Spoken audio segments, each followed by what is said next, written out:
estão em casa assistindo pela transmissão. Muito bom ver vocês. Por isso eu convido quem está atrás, não se acanhe. Eu tenho essa aparência, mas eu não mordo, tá certo? Pode vir para frente, tá?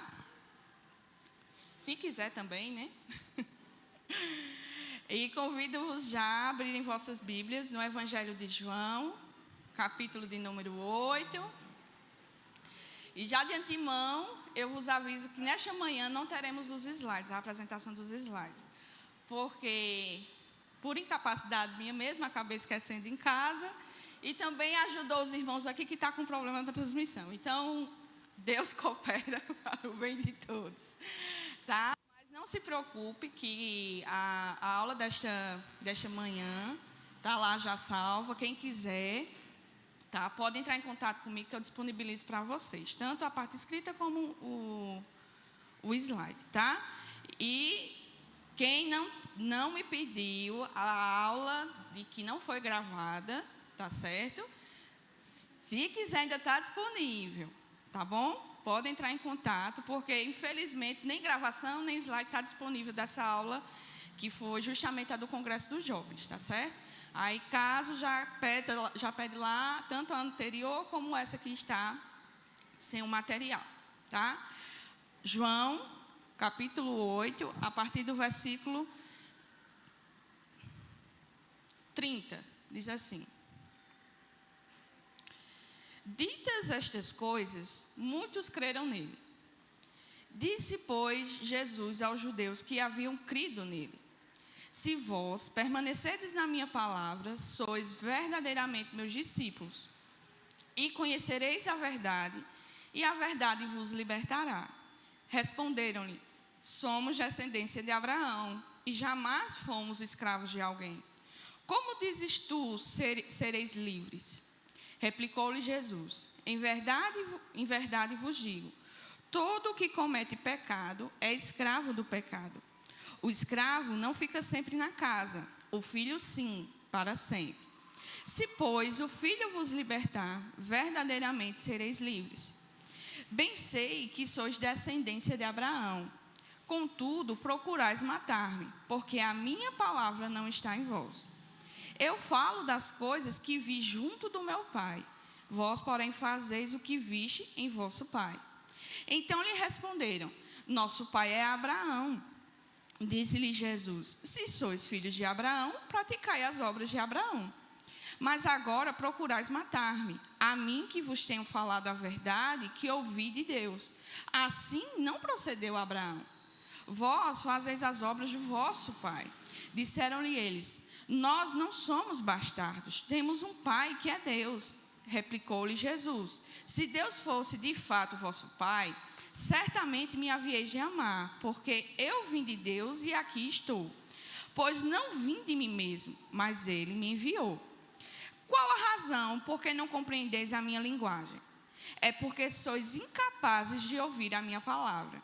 Vós sois o diabo, que é vosso pai, e quereis satisfazer-lhes os desejos. Ele foi homicida desde o princípio e jamais se firmou na verdade, porque nele não há verdade. Quando ele profere mentira, fala do que lhe é próprio, porque é mentiroso e pai da mentira. Mas porque eu digo a verdade, não me credes. Quem dentre vós me convence de pecado? Se vos digo a verdade, por que razão não me credes? Quem é de Deus, ouve as palavras de Deus. Por isso, não me dais ouvidos, porque não sois de Deus. Responderam, pois, os judeus e lhe disseram: porventura, não temos razão em dizer que és samaritano e tens demônio? Replicou-lhe Jesus: não tenho demônio. Pelo contrário, honro a meu Pai, e vós me desonrais. Eu não procuro a minha própria glória. Há quem a busque e julgue. Em verdade vos digo, se alguém guardar a minha palavra, não verá a morte eternamente. Disseram-lhe os judeus: agora estamos certos de que tens demônio. Abraão morreu e também os profetas, e tu dizes: se alguém guarda a minha palavra, não provará a morte eternamente. És maior do que Abraão, nosso pai, que também morreu? Também os profetas morreram. Quem, pois, te fazes ser? Respondeu Jesus: se eu me glorifico a mim mesmo, a minha glória nada é. Quem me glorifica é meu Pai, o qual vós dizeis que é vosso Deus. Entretanto, vós não tendes conhecido, eu, porém, o conheço. Se eu disser que não conheço, serei como vós, mentiroso. Mas eu o conheço e guardo a sua palavra. Abraão, vosso pai, alegrou-se por ver o meu dia, viu e regozijou-se. Perguntaram-lhe, pois, os judeus: ainda não tem 50 anos e visto Abraão? Respondeu-lhe Jesus: em verdade, eu vos digo, antes que Abraão existisse, eu sou. Então pegaram pedras para atirarem nele, mas Jesus se ocultou e saiu do templo. Amém. Senhor, nosso Deus e Pai, louvamos e bendizemos o teu santo nome, Senhor, por mais uma manhã, o Senhor nos permitir nos reunirmos em tua casa para aprendermos da tua palavra. Quão gracioso é, Senhor, para nós este momento. É um momento onde podemos, Senhor, ter comunhão contigo, aprender diretamente do Senhor. Por isso te pedimos humildemente, não te aparte, Senhor, de nós neste momento. Instrua-nos por meio do teu Santo Espírito, Senhor, toda a verdade. Livra-me, ó Deus, de falar algo que não convém, mas que o teu Santo Espírito, ó Pai, nos instrua na tua palavra, porque de nós mesmos, até a nossa sabedoria provém do Senhor. O entendimento que é gerado em nós provém do Senhor. Por isso, Pai, te pedimos nesta manhã, sede conosco, instrua-nos, Senhor, na tua palavra, revela-nos, Senhor, os teus princípios, os teus mandamentos, para que o teu povo, ó Pai, possa seguir e obedecer a tua palavra.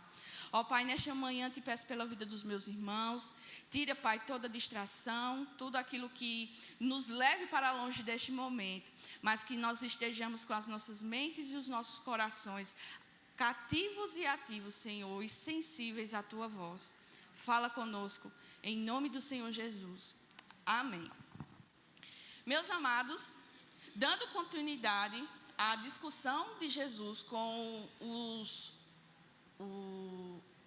o grupo de ouvintes lá em Jerusalém, ele vai dar continuidade àquilo que ele vem falando já desde o capítulo 7, acerca da sua missão, do seu propósito, da sua vinda, qual de quem vem a autoridade, quem de fato ele é, e ele vem ensinando isso aos seus discípulos, aqueles que o seguem, desde a Galileia, desde aqueles que se ajuntaram e tentaram torná-lo rei. Agora ele está em Jerusalém e no templo, onde as pessoas se reuniam para aprender a palavra, Jesus vai e ensina aqueles que estavam ali dispostos a ouvir os seus ensinos. Só que vimos semana passada que a partir do versículo 1, Jesus começa a defender a sua missão e a sua autoridade. Porque os líderes religiosos e aqueles que estavam atentamente ouvindo o sermão de Cristo, eles começam então a gerar aquela dualidade entre aquele povo que estava ouvindo. Uns diziam que de fato o que ele falava era justo e verdadeiro, outros não, já atribuíam uma fala negativa a Jesus, e com isso Jesus começa então a defender a sua autoridade e a sua missão. Versículo 21, se vocês bem relembram, Jesus fala que iria se retirar, eles iriam procurar, porém eles não encontrariam por conta do pecado deles. Então os judeus pensaram que Jesus já estava pensando em suicidar-se.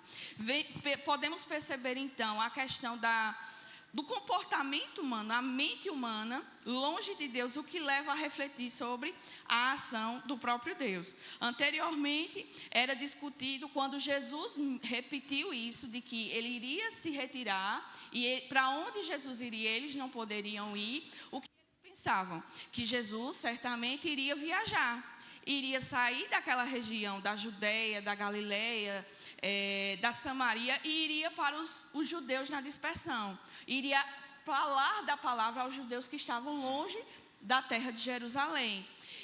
Mas aqui, novamente, Jesus faz essa declaração de que ele iria partir, de que eles iriam buscá-lo, porém não encontrariam, e eles não encontrariam pelo simples fato do pecado que havia no coração deles. Porque mediante o pecado no coração daqueles líderes religiosos é que levaria Jesus até a cruz, tá? Há essa relação aqui com isso, e eles pensam então com essa declaração de Jesus, de que Jesus certamente iria se suicidar. Aí nós vimos que a blasfêmia, o coração corrompido pelo pecado, leva o homem ao ápice do seu mal, que é proferir blasfêmia. E o que seria blasfêmia, se não somente você atribuir uma obra do Espírito Santo a obras malignas, a obra de demônios. E eles estavam declarando que Jesus, abertamente, ainda no versículo 22, como nos versículos que nós lemos agora pela manhã, de que eles de fato acreditavam que Jesus estava possuído de demônio. E isso é blasfêmia, tá? Isso é uma blasfêmia vindo da parte deles. E por isso Jesus que eu sou, né? Ele se revela prontamente. Agora nós temos uma declaração direta do próprio Cristo, desde todos os seus sermões aqui relatados pelo evangelista João, o próprio Jesus se declarando quem ele era, que ele era de fato Deus, Filho de Deus, enviado por Deus para a salvação do seu povo, para a salvação do povo. Então perguntaram, quem és tu? E respondeu Jesus, que desde o princípio é o que ele já vem falando. Se as pessoas não atentam para a declaração de Cristo, para aquelas verdades que Cristo estava anunciando, é porque de fato contrapõe, é uma contradição com aquilo que eles revelavam ser. Os judeus, eles se orgulhavam de ser extremamente religiosos, de cumprirem cabalmente a lei. Porém, no relato aqui, nós vemos que não é bem assim, né? Eles se orgulhavam de uma coisa que eles não eram.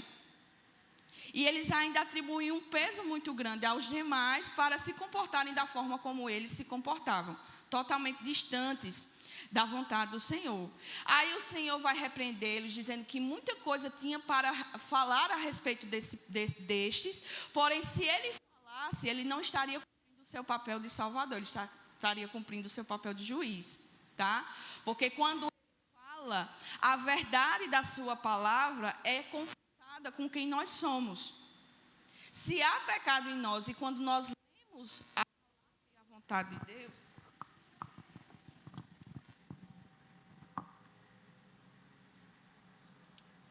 e nós lemos a palavra de Deus, logicamente que nós seremos confrontados com a verdade. Então, essa palavra, como Paulo vai dizer, ela é uma espada de dois gumes, que quando ela penetra no nosso ser, ela é capaz de dividir alma e espírito, carne e medula. Porque, da mesma forma como ela revela que nós somos, ela revela também um juízo que há sobre nós. Não há como desassociar essa realidade. À medida que nós nos devotamos e buscamos conhecer a vontade de Deus, uma coisa fica bem clara para nós: a realidade de quem nós somos, e por isso não há motivo algum de nos orgulharmos de algo, e também ela traz juízo para nós, porque ela revela quem nós somos: pecadores, carentes, distantes da graça do Senhor e necessitados desesperadamente de um Salvador.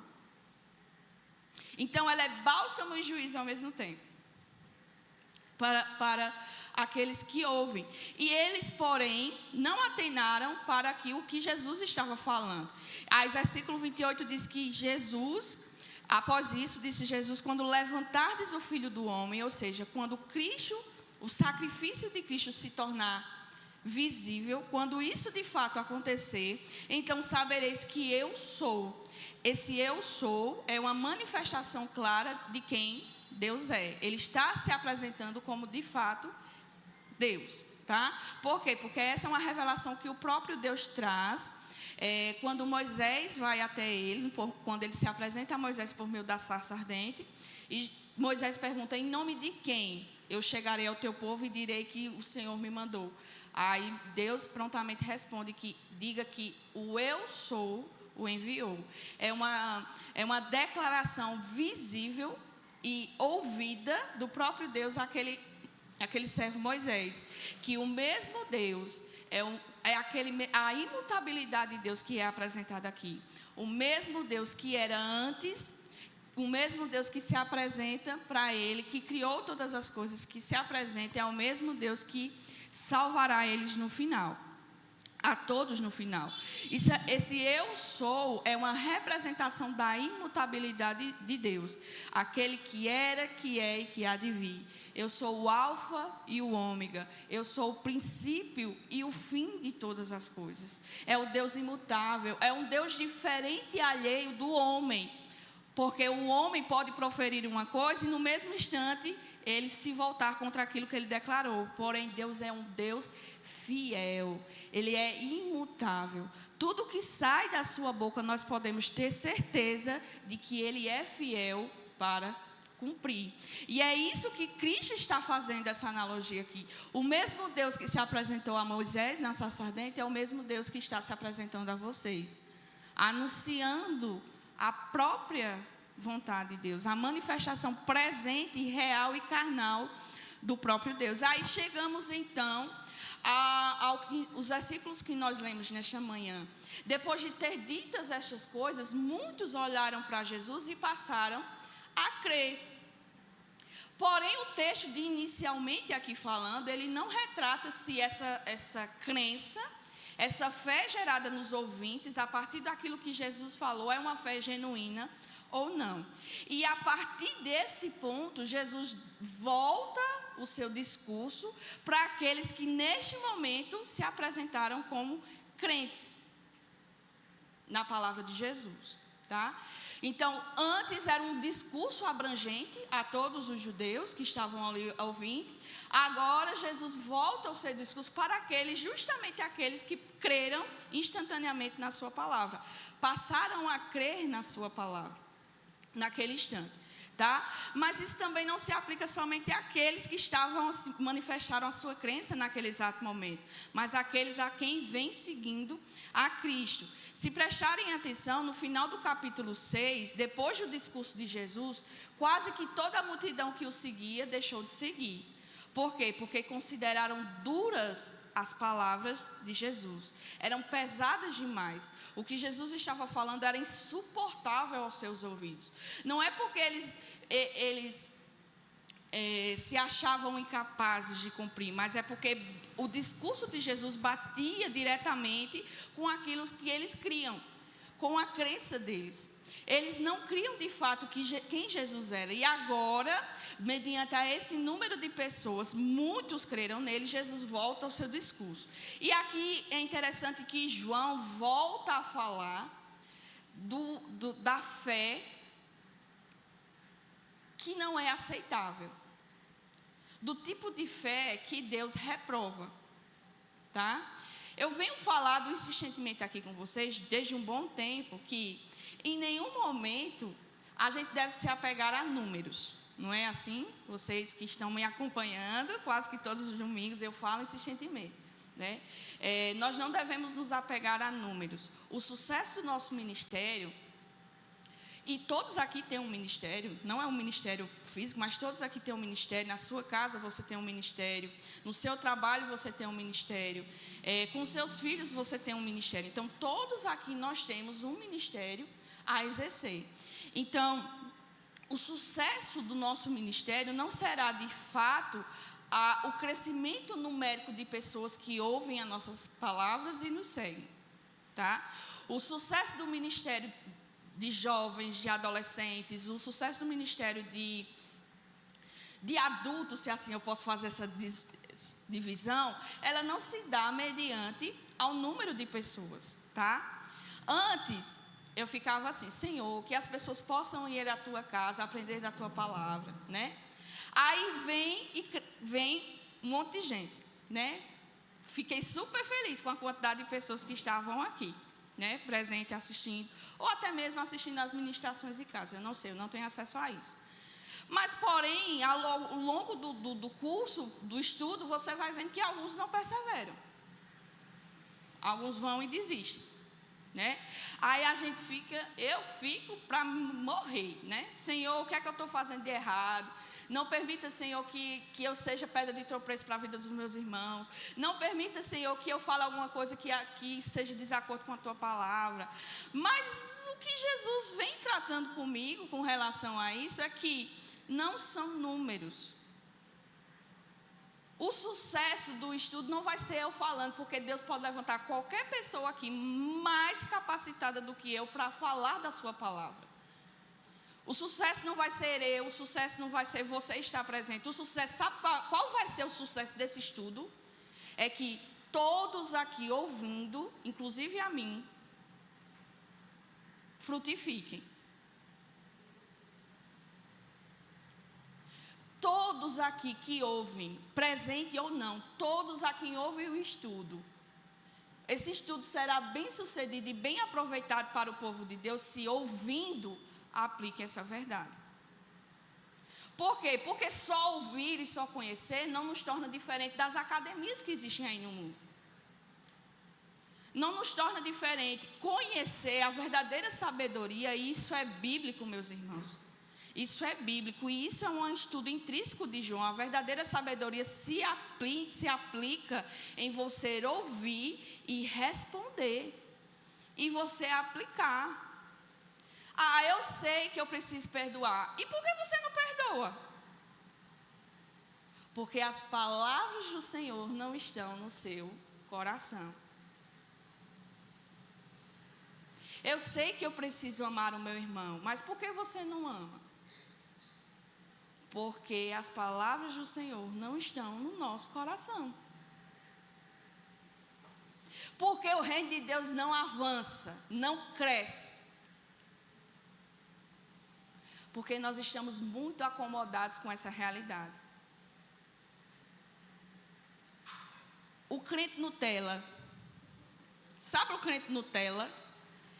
Que sai da sua casa, pega o seu carro, mesmo que mora do outro lado da rua, pega o seu carro, vem confortavelmente para a igreja, quer escolher o lugar onde quer sentar, vem, senta no seu lugar, ouve a palavra, entoa louvores, ora, volta para casa como se isso fosse mais uma ação do seu dia a dia. A palavra que foi ministrada não gera frutos no nosso coração. Sabe por que nós não nos levantamos, nos achamos confortáveis demais estar aqui, debaixo do ventilador, do ar-condicionado, as cadeiras são confortáveis, minha coluna ainda não dói, é muito bom estar aqui. Mas o que é que o Senhor nos chama a partir daqui? É levantar a nossa bunda da cadeira e ir. Aí a gente tem feito isso?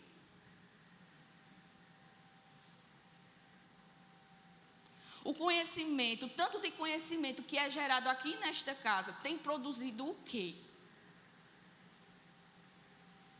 Tem produzido o quê? A nossa sociedade, ela está sendo confrontada com a verdade? As pessoas que estão à nossa volta veem Cristo brilhando em nós? Vê o brilho do Espírito Santo em nós? Muitas vezes não, porque nós estamos mais parecidos com o mundo do que com o próprio Cristo. E isso é uma realidade que o Senhor, a partir de então, chama aqueles que dizem que creem nele. Eu não esqueci não, viu, Ana?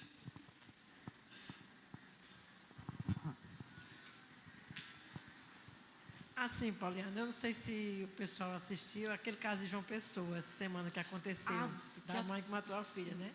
Aí eu faço parte de um grupo da minha família, por parte de pai, né? Aí tem uma prima minha que colocou lá. Eu não entendo como é que Deus pede para a gente perdoar uma pessoa dessa.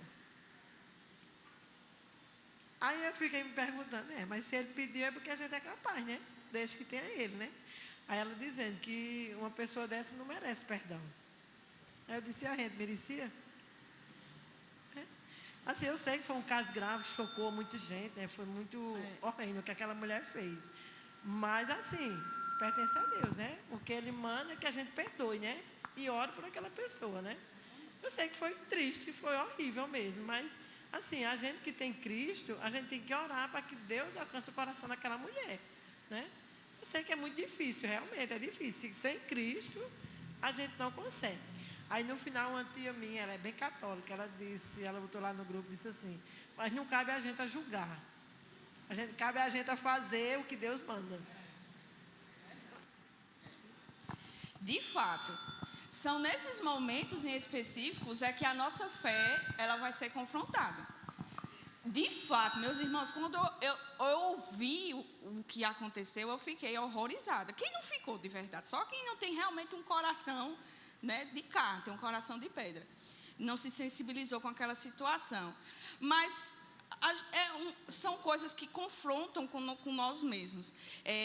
Rebate toda a nossa religiosidade de querer julgar a situação. Por quê? Se nós estamos numa condição diferente daquela mulher, é exclusivamente pela graça de Deus que nos separou. Por quê? Porque o pecado que há em nós não nos torna perante Deus diferente de um adúltero, de um idólatra, de um estuprador, de um assassino. Por quê? Porque é a graça de Deus que nos refreia de todo o mal. É somente a graça do Senhor. E isso, se nós estamos de um lado diferente, não devemos arrogar para nós nenhuma arrogância, né?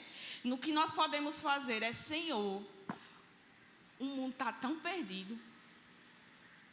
O mundo está tão perdido, tão perdido. Obrigada pela tua graça em mim, que me chama todo dia a ser diferente. Mas assim como o Senhor teve misericórdia de mim, que o Senhor possa estender a tua misericórdia a tantos outros que carecem. Porque não é só ela. Tantos outros que carecem da graça do Senhor. É abominável, porque o que ela fez, eu estava sujeita a fazer também.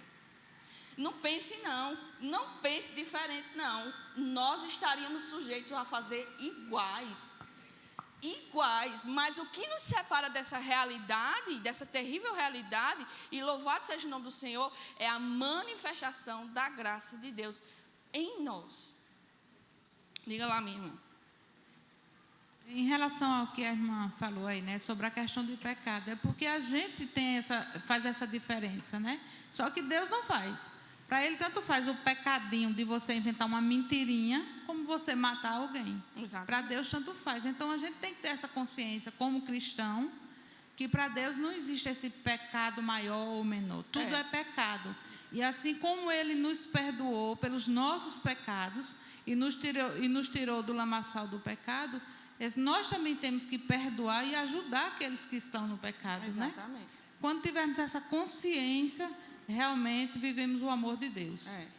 O que nos falta, eu posso dizer com sinceridade, com base no estudo de 1 João, quem aqui já fez, já tem ciência disso, todo mal começa por causa da mentira que é gerada, né? A mentira que foi gerada lá no início levou o homem, tirou o homem, né, da presença de Deus. Quando nós de fato temos entendimento de que o pecado, qualquer tipo de pecado, tem uma consequência maligna para nós, aí nós vamos abranger o nosso entendimento com cerca da realidade do outro, da nossa realidade, de quem nós éramos e da santidade de Deus. Por quê? Porque o que nós escutamos hoje em dia, para eu manter o meu emprego, eu preciso mentir, né? Ai, mas é uma mentirinha besta, porque eu tenho que sustentar a minha família. É daquele dinheiro que provém o sustento da minha casa. Então, é necessário que eu minta, que eu omita, né? Que para não dizer que mente, diz que omite. Omite a verdade é a mesma coisa de mentir, né? Você não está falando a verdade.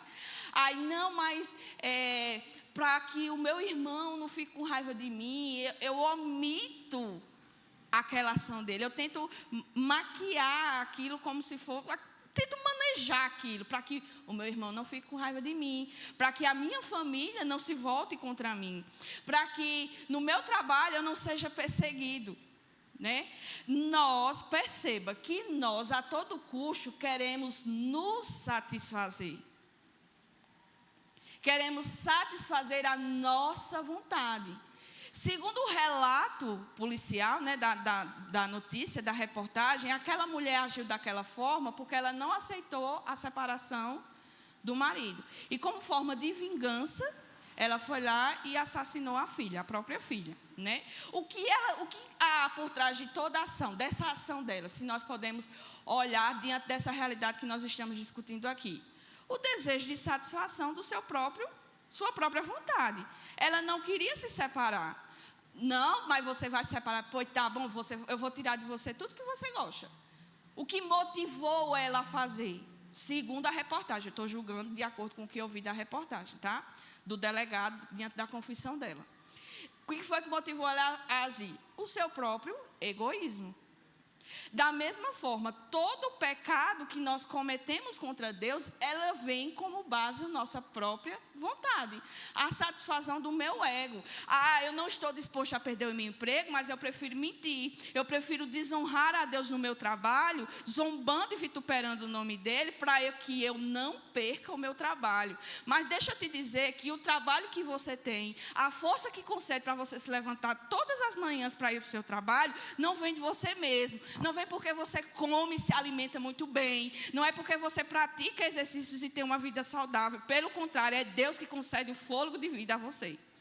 A força que nós temos provém de Deus. O sustento de levantarmos todas as manhãs provém de Deus. Então, se Deus tirar isso de você, a primeira coisa que vai acontecer com você é o seu patrão lhe demitir.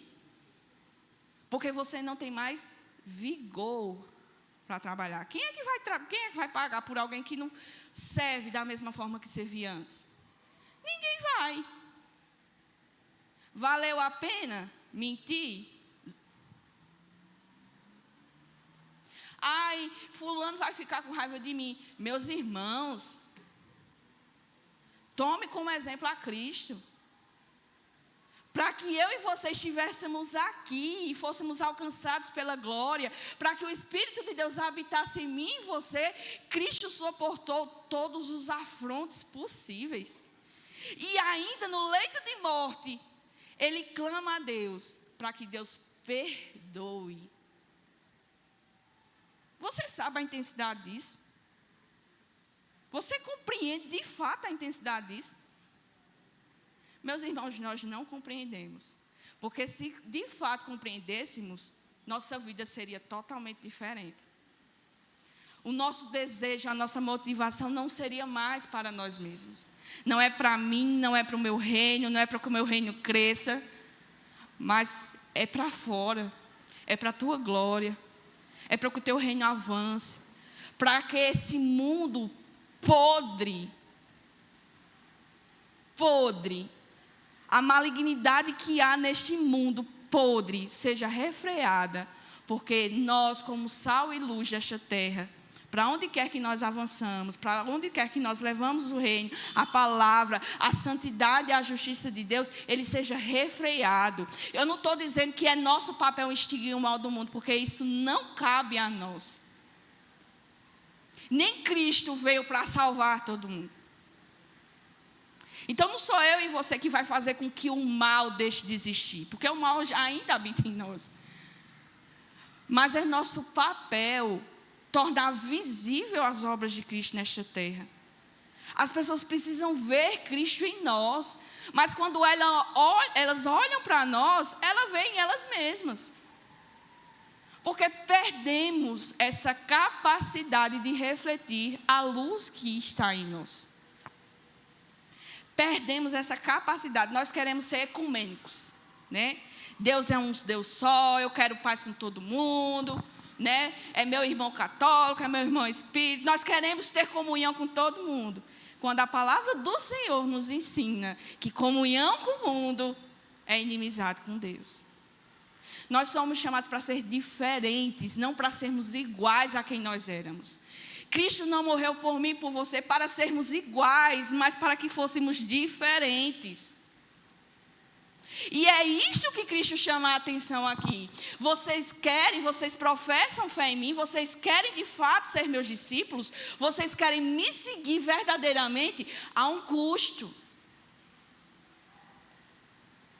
A promessas insondáveis e inesgotáveis diante de Deus para quem serve, para quem é discípulo, para quem obedece. Mas também há um custo. Então, preste atenção. Creem, querem me seguir, mas há um custo. Eu disse semana passada que se Cristo fosse um vendedor, ele não seria muito bem sucedido, né? Ele não seria muito bem sucedido. Se Cristo fosse apresentar um produto, ele certamente diria as suas qualidades, mas prontamente apontaria os seus defeitos, né? Aquilo de negativo. Da mesma forma, Cristo, ele não quer números. Porque se assim fosse, as suas declarações seriam totalmente contrárias àquilo que ele manifesta. E ele não está nem aí preocupado se quem vem, quem deixou, se tinha 1000, ficou 100, se tinha 100, ficou 10, ele não está interessado. Porque o interesse do próprio Cristo é para que aqueles que o servem, para aqueles que se dizem verdadeiramente seus discípulos, o amem de todo o coração, sabendo a implicação do que isso acarreta. As promessas de Deus para nós, para o seu povo, não é para esta terra. Então não venha para Cristo buscando preencher sua felicidade, você ser feliz, você ter dinheiro, você ser bem-aventurado. Mas os pais também foram no Antigo Testamento, mas porque Deus tinha um propósito para aquilo, meus irmãos. Não é porque Moisés e Abraão foi bem-sucedido que todo o povo de Deus vai ser, não. Porque se você lê as epístolas de Paulo escrevendo à igreja, existiam no meio deles escravos. Então, eles eram menos merecedores da graça do que os que tinham condição, que eram livres? De fato, de maneira nenhuma. O chamado é para aquele que ouve o chamado, para aquele que recebeu a luz e para aquele que entende que, de fato, seguir a Cristo tem um custo. Como eu disse, as promessas de Deus são para outra vida, são para a eternidade. Aqui não, aqui é efêmero, aqui é passageiro. Tudo vai, da mesma forma que vem, vai. Se você tocar, desfarela na sua mão. Tem um custo. Então ele começa dizendo assim: disse Jesus aos judeus que haviam crido nele: se vós permanecerdes na minha palavra, sois verdadeiramente meus discípulos. Permanecer vem do grego meno, e significa guardar. Certo? Permanecer significa guardar. E o que é que Cristo está ensinando aqui sobre o que é ser verdadeiros discípulos? O que é ser um verdadeiro discípulo? Para ser verdadeiro discípulo de Cristo, ele precisa guardar a sua palavra.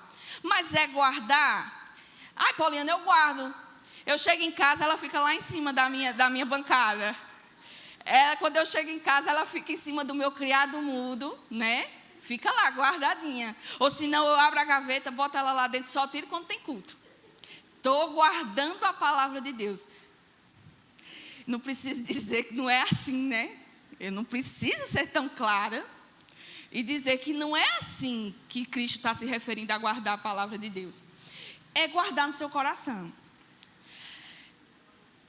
Deuteronômio 6, lá quando Deus falou ao povo, é a mesma declaração que Cristo está trazendo aqui. Lá em Deuteronômio 6, Ana gostou, não vou dar a comparação. Ana, boa comparação. Tu conhece alguém, né, Ana? Tu conhece alguém que faz isso, não conhece? Aí, a declaração que Deus faz lá em Deuteronômio 6, quando Moisés vai se despedir do povo, ele diz assim que a palavra, tudo aquilo que ele tem ensinado ao povo e que Deus tem revelado a sua vontade ao povo, ela precisa ser guardada no coração e na mente. Ela precisa estar escrita na mente e na mão, nos umbrais das portas das casas, e ela precisa ser replicada. Ou seja, o conhecimento ela não tem. Eu tenho que ter o conhecimento, porém ele não fica só comigo, só restrito a mim. Eu preciso ensinar. E eu ensino a quem? Ai, Pauliana, eu tenho que ter um título de mestre, eu tenho que passar pelo seminário do Setebrae para poder fazer aqui, ou passar pelo curso de teologia básica. Não. Você precisa ser crente. Você precisa viver conforme a vontade de Deus para o seu povo, né? E como é que eu faço isso? Estudando, lendo, meditando, orando para que Deus revele a sua vontade.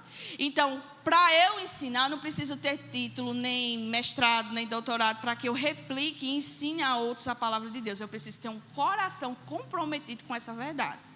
Então, onde é que eu começo a ensinar? Eu preciso ter um curso aqui? Eu preciso ter uma turma aqui? Não, você começa ensinando hoje a sua casa. Para você ser um crente visível lá fora, você precisa ser um crente dentro de casa. O contrário não funciona. E nem existe o contrário. Você ser crente aqui e lá em casa você não ser. Você tem que ser coerente com toda a sua vida. Então, você quer ser alguém que manifeste para onde você vá a glória de Deus? Comece sendo em casa. E como é que eu faço em casa? Ensinando. Ensinando. Aquilo que você recebeu, você precisa repassar para que outros conheçam também. Da mesma forma, a aplicação que nós temos aqui da parte de Cristo, que também é Deus. Vocês precisam guardar a minha palavra, vocês precisam estar atentos. Eles não tinham a Bíblia quando Jesus estava declarando isso, mas eles ouviam o que Cristo está falando. E o sentido de ouvir, tanto aqui como lá em Deuteronômio 6, é de você prestar atenção, guardar e aplicar. Certo? Então, se vocês permanecerem na minha palavra, sois verdadeiramente meus discípulos. E essa implicação, ela não tem somente um sentido cognitivo. Ou seja, eu estou falando as palavras meio difíceis para vocês, né? Não tem um sentido meio que intelectual. Ou seja, não é apenas conhecer de entendimento, mas isso também implica no conhecimento moral. Por quê? Se eu conheço, toda a minha vida ela vai ser moldada e direcionada por esta instrução, pela palavra de Deus. Então, não é só no conhecimento de eu ter um entendimento, mas que isso seja uma realidade na minha prática, no meu caráter. A minha vida precisa explicar, precisa manifestar aquilo que eu digo que eu sirvo. A quem eu digo que eu sirvo, a quem eu digo e tento, abro a boca muitas vezes para arrotar para os outros fazerem também. Mas isso precisa ser uma realidade também presente e visível na minha vida. Essa é a implicação que tem aqui de guardar a palavra, permanecer. É guardar de todo o coração e isso ser uma coisa tão real e presente na sua vida que as suas ações vão demonstrar essa realidade. Não é somente intelectual, moral se aplica nessa realidade. E Cristo continua a sua declaração dizendo que conhecereis a verdade e a verdade vos libertará. Para ser um discípulo genuíno, Jesus já explica aqui quais são os pontos principais. Você quer saber se você de fato é um discípulo verdadeiro do Senhor Jesus? Em primeiro lugar, você tem que ter a sua palavra guardada. Você tem que ouvir e aplicar isso no seu dia a dia. Isso é permanecer, isso é perseverar, isso é ser permanente em Cristo.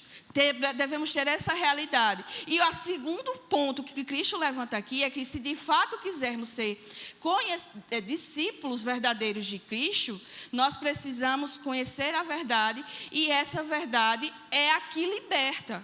E o que isso significa? Diante da realidade de quem nós éramos e da iluminação de que Cristo trouxe a nós para reconhecermos isso em nós, a verdade, ou seja, a palavra de Deus, o próprio Cristo, porque Cristo é a verdade, Cristo é a palavra encarnada, então Cristo está dizendo assim, que é dele mesmo. Precisamos estar em comunhão com ele mesmo, certo? Assim como ele e o Pai têm uma relação íntima e intensa, nós somos chamados a ter esse relacionamento com o próprio Cristo. Precisamos nos alimentar da sua palavra, precisamos tê-la em nosso coração. Nós precisamos entender de que essa é uma verdade verdadeira, não é mais uma verdade em meio a tantas outras, porque esta é a única verdade para a qual o homem deve seguir e se basear no seu caminho. E com isso, é essa verdade que vai nos libertar. Quem aqui era escravo do pecado?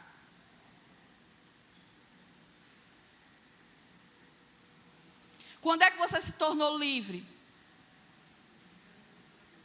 Quando Cristo nos libertou. Então, o verdadeiro discípulo, ele permanece em Cristo, se alimenta de Cristo e ele está liberto do pecado, da escravidão. Da escravidão. Como é que você está dizendo isso? De acordo com o relato que se segue. Porque os judeus entenderam essa questão da liberdade. É tanto que eles vão responder a Jesus dizendo: nós somos descendência de Abraão e jamais fomos escravos de alguém. Como dizes tu, sereis livres. Nós podemos, a partir desse discurso aqui, o texto não deixa claro, o evangelista João, ele não vai deixar claro que esses que creram genuinamente em Jesus. Ele vai deixar isso nas entrelinhas, de acordo com essa declaração que Cristo deu. Se conheceis, se permaneceres na minha palavra, se conheceres a verdade vos libertará. Já aqui nessa primeira pergunta que os judeus direcionam a Cristo, eles já se mostram incapazes de permanecer na palavra de Jesus. Porque Jesus está dizendo: permaneçam, conheçam, e essa verdade libertará vocês de toda escravidão. Eles são incapazes de reconhecer essa realidade. Por quê? Porque eles vão olhar agora para a realidade que eles sempre se acomodaram em ter. O que é que eles vão dizer? Nós somos descendência de Abraão e jamais fomos escravos de alguém. Se você for um estudioso da palavra, você vai saber que essa declaração não é tão verdadeira assim. Eles estavam sendo escravizados pelos romanos.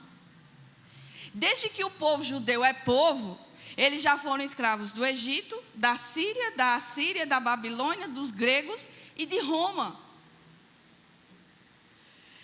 Como é que eles vão dizer que são um povo livre, se eles agora estão sendo subjugados por Roma? Aí, só que isso é o que nós entendemos dessa declaração dos judeus. Mas, porém, eles entenderam que, de fato, eles estavam falando de uma liberdade espiritual. Olha, nós somos diferentes dos demais povos da terra, porque nós somos descendentes de Abraão. Eles se vangloriavam de uma glória que não era deles. Por quê?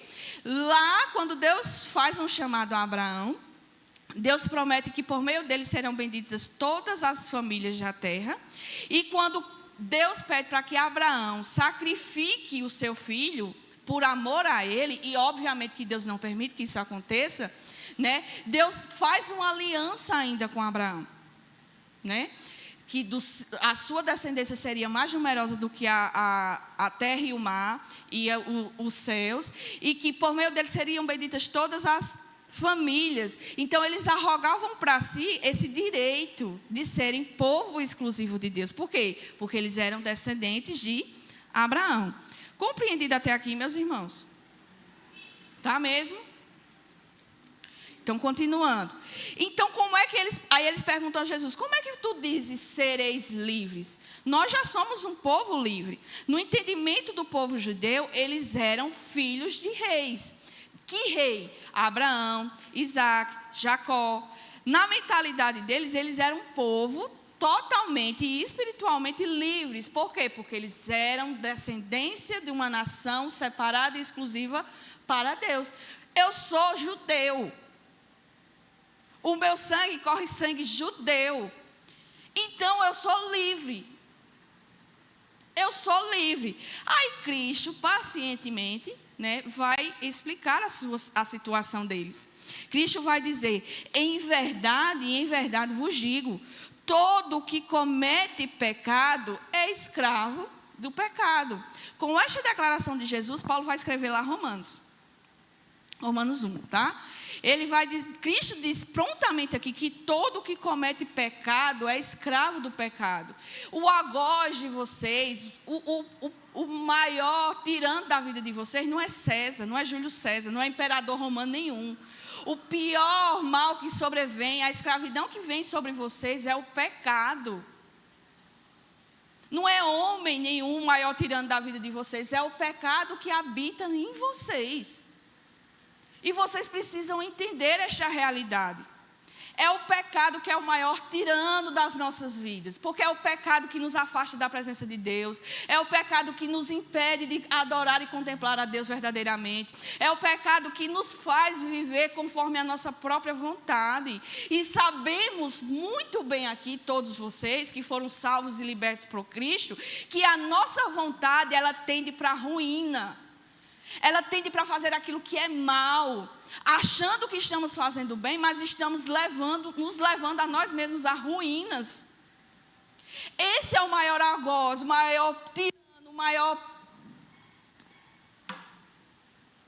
que nos domina. É ele. Não é questão de vocês serem descendentes. A questão não é descendência.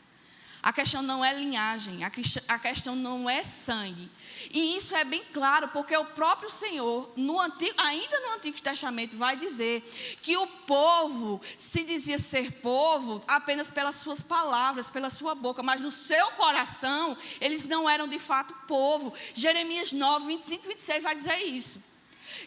Paulo, escrevendo aos Gálatas, escrevendo a carta aos Romanos, ele vai dizer de fato isso, que um judeu não é de fato inteiramente um judeu genuíno, nascido do próprio Deus, povo exclusivo de Deus, sabe qual é? Aquele que tem a sua palavra no seu coração, é aquele que ouve a sua voz e prontamente obedece. A circuncisão, a aliança que é feita com este judeu, não é a aliança externa, não é a circuncisão externa, mas a circuncisão que está no coração do homem.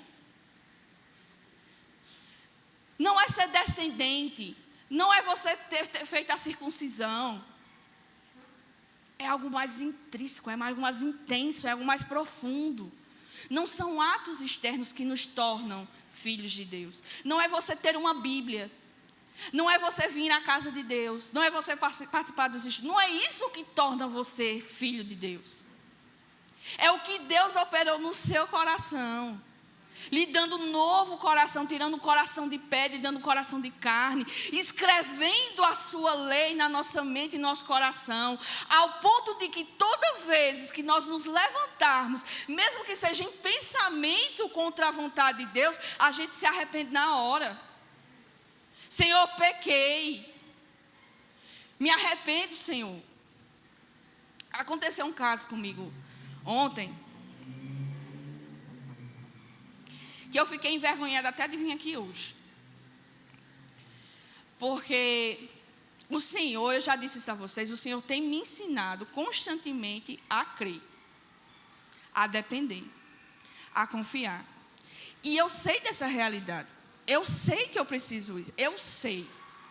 Só que para a gente ter certeza disso, e para a gente avançar para outra fase, vão acontecer circunstâncias que vão testar e provar a nossa fé. Não é assim? Isso acontece com todo mundo, é só comigo. Amém, que é com todo mundo. Louvado seja o nome do Senhor, que é com todo mundo, né? Quando Deus nos ensina alguma coisa, Ele vai fazer a prova prática, não é isso? Vamos ver se você aprendeu tudo que eu estou falando para você. Aí vamos lá para o exercício prático. Eu já vinha sendo reprovado há muito tempo. Eu digo isso para minha vergonha. Eu já venho sendo reprovado há algum tempo. E o Senhor me ensinando, vamos de novo aqui. Aí ontem aconteceu uma situação que eu disse, meu Deus. Não é possível isso não. E Ele bota você numa situação onde você não tem para onde olhar e dizer, eu vou pedir socorro. Né? Eu vou falar que não tem. Meu marido está viajando, eu estou sozinha em casa com os meus filhos. Aí aconteceu uma situação na casa dos meus pais. Aí minhas irmãs ligam para me relatar. Aí eu já fico, eu não acredito. eu não acredito, e eu não posso ir lá. Eu não tenho com quem deixar a Olivia, que ela é um carrapatozinho mesmo, só fica comigo, não fica com os irmãos. Eu não tenho com quem deixar a Olivia, e agora? E agora? E agora? O que é que vai acontecer? O que é que vai acontecer? Aí, aquela paciência, meu Deus, só o Senhor mesmo, aquela paciência do Senhor vem, né, no nosso coração, na nossa mente, e diz assim: mais uma vez você foi reprovado. Aí eu fui chorar. Aí eu, como sempre, né? Eu não faço outra coisa da vida a não ser chorar. Aí eu fui chorar. Eu disse: meu Deus, de novo. De novo, eu não aguento mais essa fase. Deixa eu passar de fase, Senhor. Deixa eu passar de fase. Eu não aguento mais passar por isso. Toda vez eu erro. Toda vez eu não confio. Eu não descanso em Ti. Aí, né? Mas se eu passar de fase. Vocês já jogaram o jogo? As fases, cada vez que você passa uma fase, o nível vai se tornando mais difícil. Se eu não estou passando no básico, como é que eu vou passar no difícil? Me diga aí. Me diga como é que isso acontece. Não acontece. Isso eu digo para a minha vergonha. Por quê? Porque eu sei, meus irmãos, não é falta de conhecimento, não.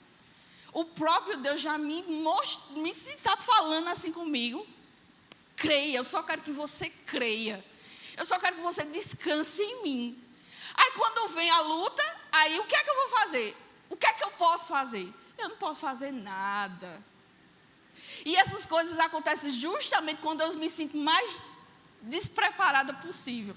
Eu não tenho nada, eu não posso fazer nada, porque quem faz por mim é Deus.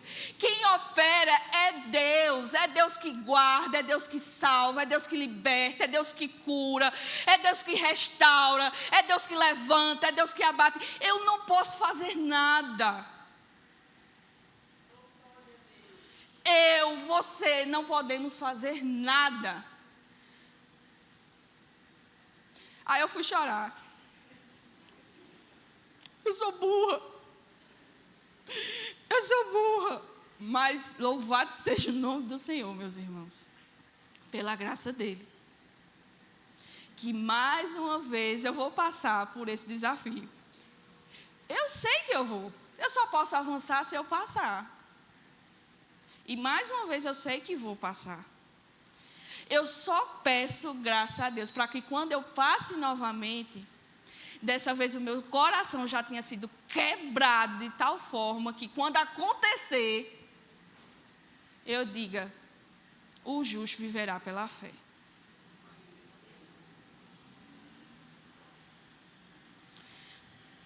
Amados, replicou-lhe Jesus: em verdade, a verdade vos digo, todo que comete pecado é escravo do pecado. O escravo, ele não fica sempre na casa. O filho, sim, para sempre. Se, pois, o filho vos libertar, verdadeiramente sereis livres. Jesus está revelando que não é a descendência, não é a linhagem deles que fazem eles ser povo de Deus, mas é o fato deles permanecerem na palavra de Deus. E agora, nesta situação, a palavra está ali, carnalmente visível para eles.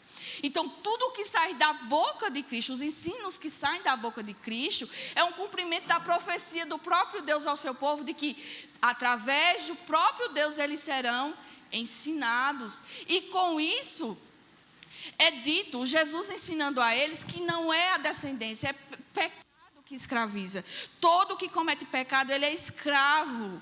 Ele se torna escravo. E o escravo, ele não fica sempre na casa. O filho, porém, fica.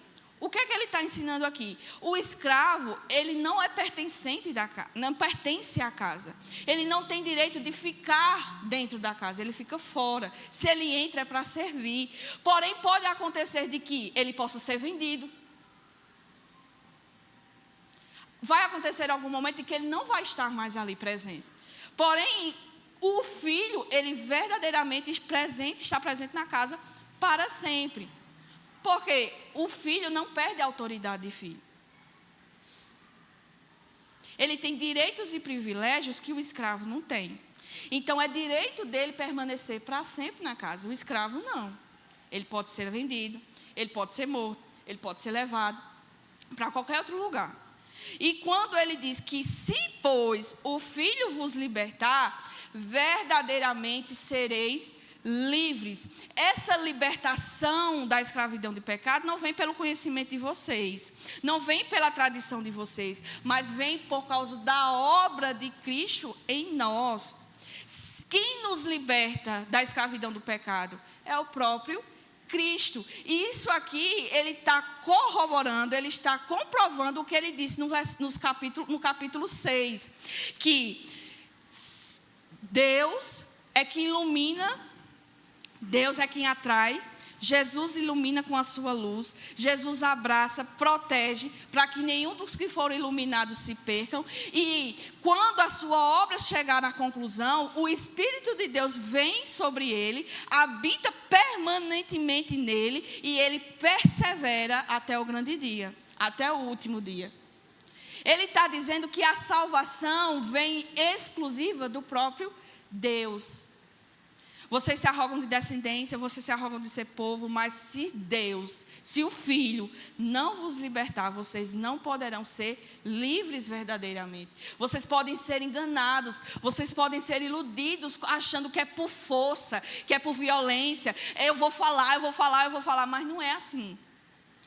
E isso, de uma maneira evangelística, nos coloca no nosso devido lugar. Porque muitas vezes nós queremos evangelizar na força do grito. Tu não entende o que está aqui. A palavra é clara com relação a isso. E tu não vê. É pecado. E a gente vai, briga, cria um alvoroço todo. Mas a pessoa continua sem entender. Porque o entendimento genuíno não vem de nós falarmos, se Deus não operar. Se Deus não operar, nada é possível a nós. Então, bem sei que sois descendência de Abraão. Jesus não isenta eles da questão de descendência. Contudo, vocês procuram me matar, porque a minha palavra não está em vós. Cristo reafirma aqui que eles não são, de fato, discípulos genuínos, porque para ser discípulo precisa de quê? Aí eu quero que vocês respondam para saber se vocês aprenderam. Para ser discípulo precisa de quê?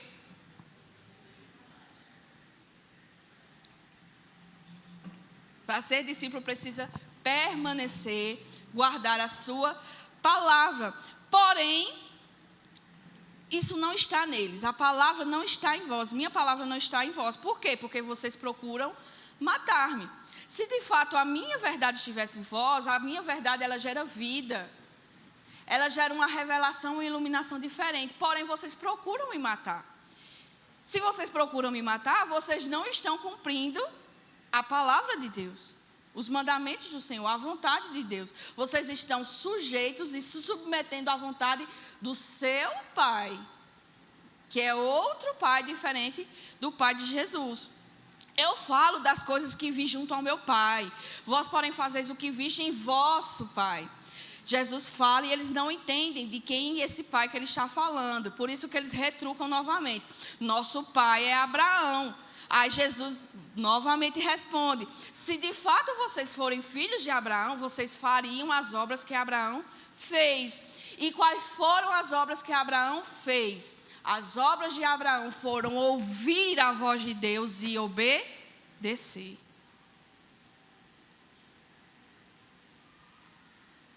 Abraão ouviu a Deus e prontamente, sem titubear, obedeceu. Quando Deus mandava para fazer alguma coisa, ele fazia.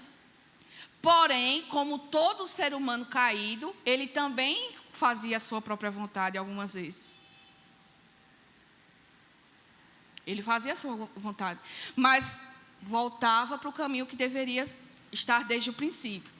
Então, quando Cristo repreende a eles dizendo que se vocês são de fato filhos de Abraão, praticai as obras de Abraão. Mas agora vocês procuram me matar. A mim que vos tenho falado a verdade, que ouvi de Deus. Assim não procedeu Abraão. Desta maneira não foi que Abraão procedeu para com Deus. Vós fazeis as obras do vosso pai. Jesus reafirma mais uma vez que o pai deles não é Deus. Aí os judeus vão e se ofendem agora. Você por acaso está me chamando de bastardo? O bastardo, para o contexto, era aquele filho ilegítimo. Um pai ou a mãe tinha mas o pai, né, que a mãe seria apedrejada. Mas o pai tem uma relação fora do casamento e o filho dessa relação era considerado um bastardo, porque ele não era um filho legítimo. Aí eles se ofendem com essa declaração de Cristo, mais uma vez dizer que eles fazem as obras do pai dele, não fazem as obras de Deus, fazem as obras do seu pai. Eles se irritam e dizem, nós não somos bastardos, nós temos um pai que é Deus. Jesus calmamente responde, se Deus fosse de fato vosso pai, certamente minha vez de amar.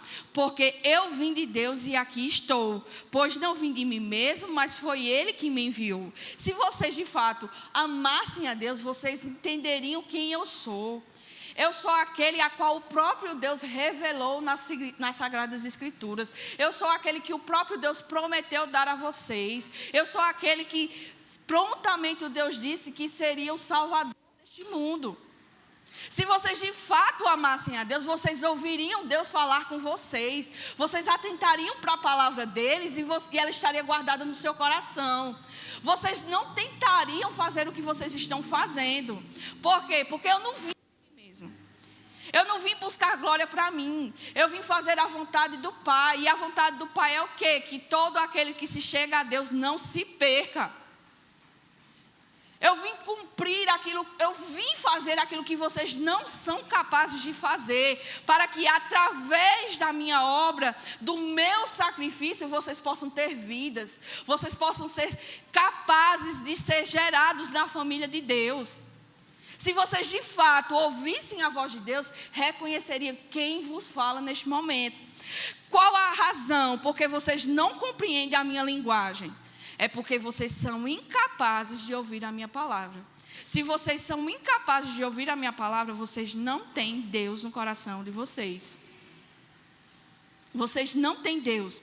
Aí Jesus, para tirar toda dúvida do coração deles, versículo 44, ele afirma, vós sois do diabo, que é vosso pai. Quereis satisfazer-lhes os desejos. Ele foi homicida desde o princípio e jamais se firmou na verdade, porque nele não há verdade. Quando ele profere mentira, fala o que lhe é próprio, porque é mentiroso e pai da mentira. Jesus agora declara abertamente, vocês não entendem, porque vocês são filhos do diabo. Jesus diz abertamente, vocês são filhos do diabo. Meus irmãos, não existem várias opções. Só existem duas realidades. A semente da mulher e a semente da serpente. Só existe o povo de Deus e o povo do diabo.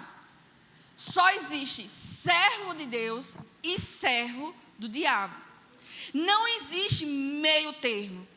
Não existe você ficar em cima do muro. Se você está em cima do muro, então você é automaticamente o diabo. Não existe outra realidade. Se nós não formos de Deus, nós somos filhos do diabo. Só existem duas gerações, dois povos, dois reinos. O reino de Deus e o reino dos homens. Quem governa no reino de Deus? O próprio Deus. Então, se nós estamos sendo servos de Deus, nós somos povo de Deus. Não é assim? Isso é claro. Pronto, da mesma forma, se nós não somos de Deus, nós somos do diabo. Louvado seja Deus que nós não somos mais. Louvado seja o nome do Senhor por isso. E ele vai dizer por que são filhos de diabo. Porque vocês procuram fazer os desejos de vocês. Quando Deus habita em nós, nós não fazemos a nossa própria vontade. Nós não estamos mais sujeitos à nossa própria inclinação, que é para o mal, para a carnalidade, para satisfazer os desejos do nosso coração, para fazer aquilo que nos agrada. Mas, em primeiro lugar, buscamos fazer a vontade do Pai. Porém, o diabo, ele foi homicida desde o princípio. Esse ele está evocando o relato da criação. Quando o diabo aparece a Eva e prontamente ele perverte a palavra de Deus. Deus diz ao homem e à mulher: se vocês comerem desse fruto, certamente vocês morrerão. O diabo chega para Eva e diz assim: não é bem assim. Se vocês comerem do fruto, certamente que vocês não morrerão. Quem é o mentiroso? Deus ou o diabo? Amém. Louvado seja Deus que você tem esse entendimento, meu irmão. Parabéns, muito bem. Resposta, ó. Eu vi que foi você que falou. Muito bem. Amei sua resposta. Amei. Ele foi homicida desde o princípio. Por que ele foi homicida? Porque ele, levando a mentira, diludibriou Eva, que levou Adão a pecar também, tirando do homem a possibilidade de vida eterna. Ele foi homicida desde o princípio. Com isso, e jamais se firmou na verdade. Quando ele profere mentira, fala do que lhe é próprio, porque ele é mentiroso, ele é o próprio pai da mentira. Então, quando vocês mentem para vocês mesmos, vocês estão servindo ao próprio Deus de vocês, ao pai de vocês, que é mentiroso e homicida desde o princípio. Porque a mentira começa com a mentira e vai levando a ruínas cada vez mais profundas. Então, não nos enganemos. É só uma mentirinha besta. É só para o fulano ficar com raiva de mim. Desde o início, a mentira nos levou para longe do Senhor. E toda vez que nós mentimos, estamos cada vez sendo levados para mais distante de Deus. E essa é a realidade aqui que Jesus apresenta. Ele foi homicida, ele foi mentiroso desde o princípio. Então, se vocês seguem por esse caminho, vocês certamente não servem, não são filhos de Deus. Vocês são filhos do diabo. Amém? Louvado seja o nome do Senhor por esta manhã.